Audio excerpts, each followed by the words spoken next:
सभापति महोदय, हमारे देश के यशस्वी प्रधानमंत्री नरेंद्र भाई मोदी के और हमारे मुख्यमंत्री भजन लाल जी शर्मा के नेतृत्व में हमारे उप मुख्यमंत्री जी जो वित्त मंत्री के रूप में आपने ये बजट पेश किया है और इसका नाम ग्रीन बजट दिया है। मैं इसको ग्रीन बजट के लिए मानूंगा कि ये ग्रीन नहीं, एवर ग्रीन और फॉर एवरी को ग्रीन करने के लिए बजट दिया है। मैं उनका बहुत बहुत धन्यवाद साधुवाद देता हूँ। और इस बजट में गरीब, दलित, वंचित, शोषित, किसान, महिला, उद्यमी और नारी सशक्तिकरण के लिए, नौजवान अन्नदाता किसान के लिए जो विकास का जो मूल मंत्र है, जो हमारे प्रधानमंत्री जी ने ज्ञान दिया है, इन कांग्रेस वालों को ध्यान नहीं है उस ज्ञान का। जी फॉर गरीब, वाई फॉर युवा, ए फॉर अन्नदाता किसान और एन नारी, इनके लिए इन्होंने आज तक कोई काम नहीं किया। 55 साल तक इन्होंने राज किया, लेकिन इनके ऊपर कभी इनका नजर नहीं गई। तो हमारे प्रधानमंत्री जी ने ये ज्ञान शब्द दिया।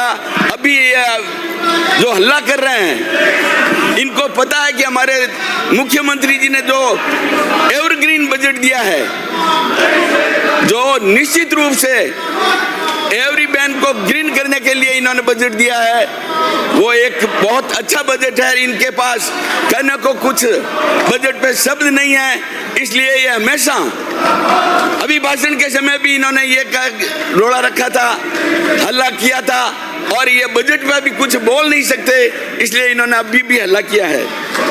मैं हमारे वित्त मंत्री जी को धन्यवाद दूंगा कि हमारे मुख्यमंत्री जी का जो स्वप्न है आपनो अग्रणी राजस्थान, इसको राजस्थान को आगे बढ़ाने के लिए इन्होंने सर्वजन सुखाय सर्वजन हिताय का इस बजट में प्रावधान रखा है। निश्चित रूप से राजस्थान को ये अग्रणी रखेगा। महोदय, सभापति महोदय, मैं राजस्थान के मरु प्रदेश से आता हूँ, ग्रामीण क्षेत्र से आता हूँ, और ग्रामीण क्षेत्र में निश्चित रूप से ना कोई रेवेन्यू एक्सपेंडिचर के बारे में जानते हैं, ना कोई कैपिटल एक्सपेंडिचर के बारे में जानते हैं, ना वो रेवेन्यू डेफिसिट जानते हैं, ना वो फिस्कल डेफिसिट जानते हैं, ना वो सरप्लस जानते हैं।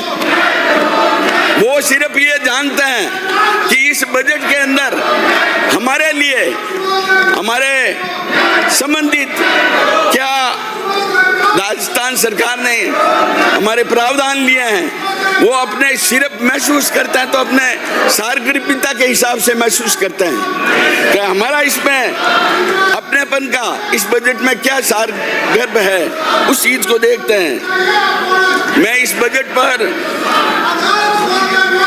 सभापति महोदय एक कविता के रूप में 10 लाइनें बताऊंगा, आप भी सुनो, ये आपके हित की भी बात है।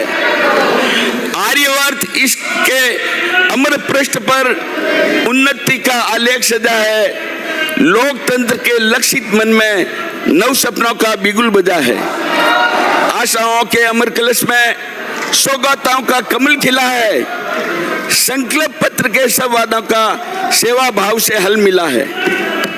सुशासन के प्रथम वर्ष में सभी वर्ग का ध्यान रखा है, रखा बजट तो यूं लगा जैसे आपनो अग्रणी राजस्थान रखा है।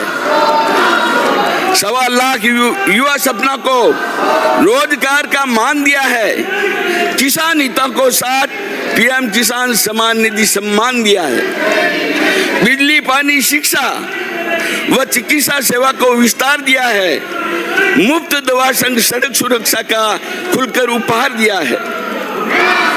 वरिष्ठ जनों की ले आशीषें कृपा केयर पैकेज दिया है, माँ बहनों का मान बढ़ाए मातृ निधि भी साज दिया है। उन्नत सड़कें रिंग रोड से यातायात को सुगम किया है, 0 एक्सीडेंटल जोन बनाकर सुरक्षा का परचम दिया है। कितने नाम गिनाऊं तुमको, सौगातों की सूची में विकसित राजस्थान दिखा है वित्त मंत्री की कुंची में। अटल भाव है आशाओं का, उन्नति का नवद्वार है। बजट नहीं है, बजट नहीं है बीज मंत्र है, बजट नहीं है बीज मंत्र है, संकल्पों का सार है। शब्दों में नया सवेरा है जिसमें इंकलाब लिखा है। अपनी स्वर्णिम कलम से विकास का सच्चा ख्वाब लिखा है। माना बहुत सवाल उठाएंगे ये, माना बहुत सवाल उठाएंगे ये आप इस बजट पर, लेकिन इसके हर शब्द में उनका जवाब भी लिखा है। माननीय सभापति महोदय, हमारे विकास के लिए जीएसडीपी की 19.89 लाख करोड़ बढ़ाने का इसमें अनुमान रखा है तथा 2030 तक $350 बिलियन इकोनॉमी की अर्थव्यवस्था का निर्माण करने का भी संकल्प लिया है, दृढ़ता दिखाई है। पूंजीगत व्यय में 40% से अधिक वृद्धि कर 9,600 किलोमीटर सड़कों का निर्माण एवं 1,300 किलोमीटर सड़कों का अपग्रेडेशन, स्ट्रेंथनिंग, वाइडनिंग का काम लिया है। माननीय प्रधानमंत्री श्री नरेंद्र भाई मोदी ने उनके आशीर्वाद से और उनके सहयोग से हमारे राम जल सेतु लिंक परियोजना का संशोधित पीकेसी का धरातल पर उतारने का काम किया है। राइजिंग राजस्थान के अंदर करीब और ग्लोबल इन्वेस्टमेंट समिट में देश विदेश के निवेशकों के द्वारा 35 लाख करोड़ के एमओयू किए गए हैं और जन घोषणा पत्र की 58% घोषणाएं तथा गत बजट घोषणा की मात्र 7 माह में 73% प्रगति प्राप्त की है।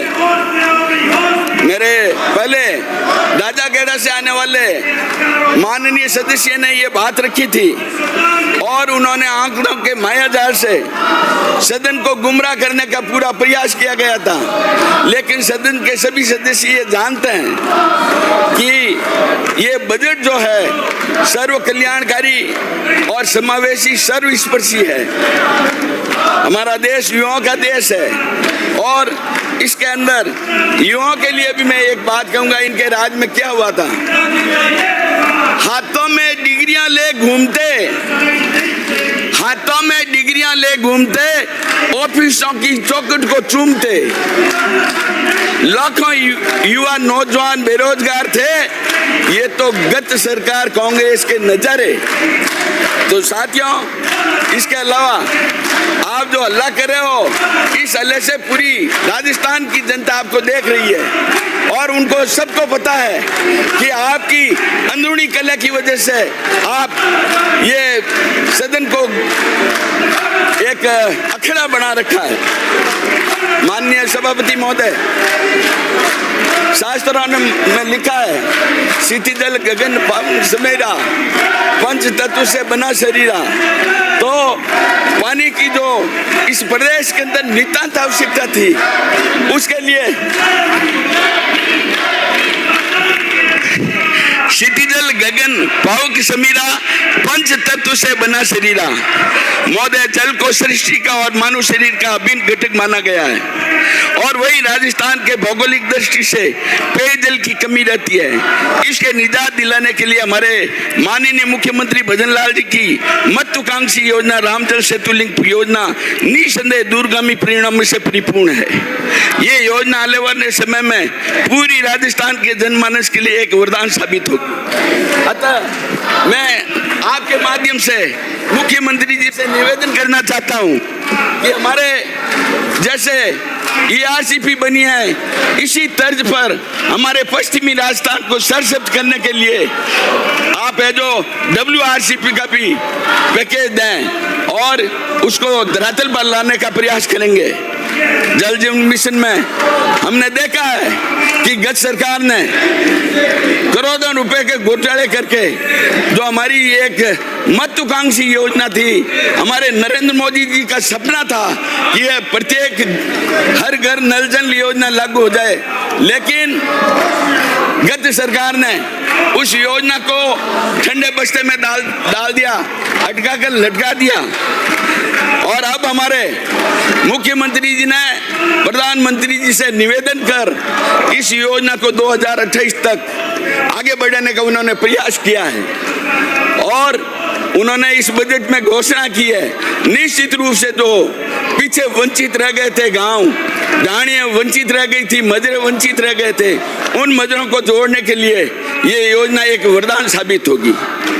मेरा इसके साथ के साथ मंत्री महोदय से, जन स्वास्थ्य अभियांत्रिकी मंत्री महोदय से भी आग्रह है कि हमारे जसवंत सागर जो मारवाड़ का सबसे बड़ा बांध है और उससे ग्रेविटी से पश्चिमी राजस्थान को पानी मिल सकता है, तो जो राजस्थान के अंदर जो इंदिरा गांधी नहर से पानी आ रहा है जोधपुर के अंदर, उसको करीब 60 किलोमीटर आगे बढ़ाकर जसवंत सागर में डाला जाए तो निश्चित रूप से पश्चिमी राजस्थान को बाई ग्रेविटी बिना पंपिंग पानी मिल जाएगा। इसके साथ के साथ 2 मिनट मेरे क्षेत्र की बात कर रहा हूँ। इसके साथ के साथ ऊर्जा मंत्री जी से मेरा निवेदन है, मुख्यमंत्री जी ने 132 केवी GSS बिलाडा कापेटा सेज के लिए दिया है, मैं उनका बहुत बहुत आभारी हूँ, लेकिन हमारे वहाँ से 220 बिलाडा से जेतान को, सोजत को, पिपाड़ को, बोरुंदा को सप्लाई होती है, उस पर बहुत ज़्यादा लोड आएगा, तो बिलाडा का जो 220 केवी का जो GSS है उसको 400 केवी में परमानेंट करने के लिए मैं मांग करता हूँ।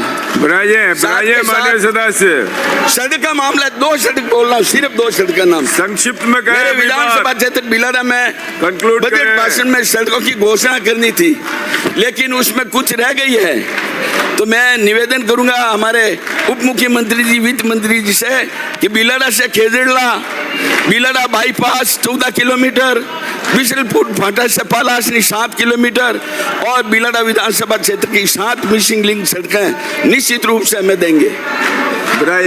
इसके अलावा जो हमारे स्वास्थ्य मंत्री जी यहाँ विराजे हैं, उनसे मेरा आग्रह है कि हमारे जो प्राथमिक स्वास्थ्य केंद्र हैं, डांगियावास, रणसी गांव, खारिया, मीठापुर, खेजड़ला, इनको सामुदायिक स्वास्थ्य केंद्र CSC में क्रमोन्नत करने की आप घोषणा करेंगे। साथ के साथ रिया और हुड़गांव कला में आप है जो उप केंद्र को PSC में क्रमोन्नत करने की घोषणा करेंगे।